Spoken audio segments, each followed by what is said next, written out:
আসসালামু আলাইকুম ওয়া রাহমাতুল্লাহি ওয়া বারাকাতুহু। সম্মানিত দর্শক, আলোর পথে টিভি চ্যানেলের পক্ষ থেকে আপনাদেরকে জানাই শুভেচ্ছা ও অভিনন্দন।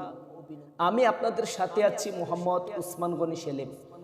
আসুন আজকে আমরা জানতে পারবো ফিতরা টাকা দেয়া জরুরি নাকি খাদ্য দ্রব্য দেওয়া জরুরি। এই সম্পর্কে অনেকেই প্রশ্ন করি কিংবা অনেকে আবার প্রশ্ন করতে চায় কিন্তু সময় সুযোগে মিলে না। দর্শক, আসলে আমরা জেনে নেই যে আসলেই ফিতরা আদায় করা তো ওয়াজিব, তবে সেই ওয়াজিবটা কি টাকার মাধ্যমে আদায় হয় নাকি খাদ্য কিংবা দ্রব্যের মাধ্যমে আদায় হয় নাকি কোনো পণ্যের মাধ্যমে আদায় হয়।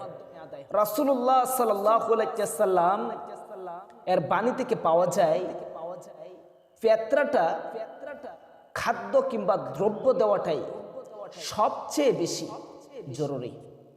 তবে স্থান কাল পাত্র অনুযায়ী অনেক কিছুই ব্যবধান হতে পারে। যেমন মনে করেন আগের যুগে ১৫০০ বছর আগে একজন বন্ধু যদি আরেকজন বন্ধুকে কোনো বাহন গিফট করতেন তাহলে সেটা হতো ঘোড়া। এখন একজন বন্ধু তখন এই ঘোড়া বাহন গিফট করাটাই ছিল সুন্নাহ। আর এখন যদি কেউ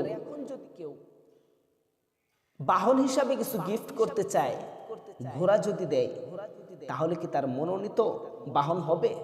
জীবনেও হবে না। এখন হয়তো সাইকেল, নয়তো মোটর সাইকেল, নয়তো বড় কোনো গাড়ি হতে পারে। সুতরাং আমরা আজ ২৪ এবং ২৫ সাল, এই ২৫ সালে দাঁড়িয়ে আমরা দেশের সবকিছু বিবেচনা করে এটাই উলামায়ে কেরাম সিদ্ধান্তে উপনীত হয়েছে যে এই যুগে, এই জামানায় আমরা যে টাকার খাদ্য, পনির বলেন, খেজুর বলেন, কিশমিশ বলেন, গম কিংবা আটা বলেন কিংবা জব বলেন, যাই বলেন না কেন, আমরা যদি এই খাদ্য দ্বারা ফিতরা আদায় করি তাহলে সেটা হয়ে যাবে এমন পর্যায়ে যে ব্যক্তির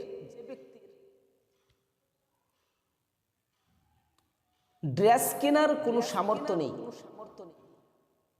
এক জোড়া জুতা কেনার কোনো সামর্থ্য নেই, একটা টুপি কেনার সামর্থ্য নেই, তাকে যদি আমরা খাবার কিনে দিই ২০০০ টাকার, তাহলে সে ২০০০ টাকার খাবার দোকানে বিক্রি করতে গেলে ১৫০০ টাকা বিক্রি করতে পারবে।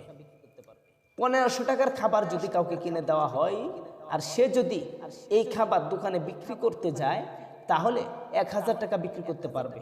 অটোমেটিকলি কিন্তু তার ৫০০ টাকা কমে গেল।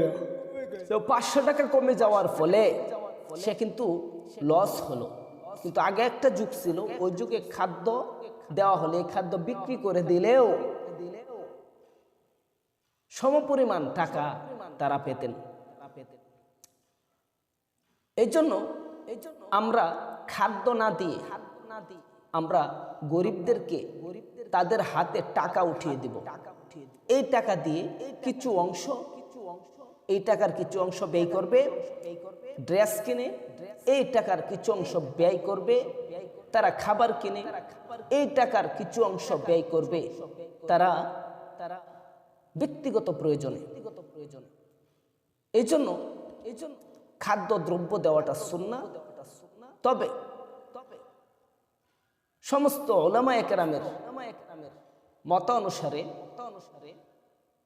খাদ্য দ্রব্য না দিয়ে বর্তমান জামানায় আপনারা টাকা দিয়ে দিবেন। টাকা দিয়ে দিলে সে মন মতো কোনো কিছু ক্রয় করতে পারবেন। খাবার, জামা, বাচ্চাদের ভরণ পোষণ এগুলো সে মন মতো করে দিতে পারবেন। এই জন্য আমরা এমন ভাবে ফিতরা আদায় করব যে যাকে ফিতরাটা দিচ্ছি সে যেন উপকৃত হয়ে সে যেন সুস্থ স্বাভাবিকভাবে আমাদের মতোই চলাফেরা করতে পারে এবং আল্লাহ তাআলার হুকুম আদায় করতে পারে।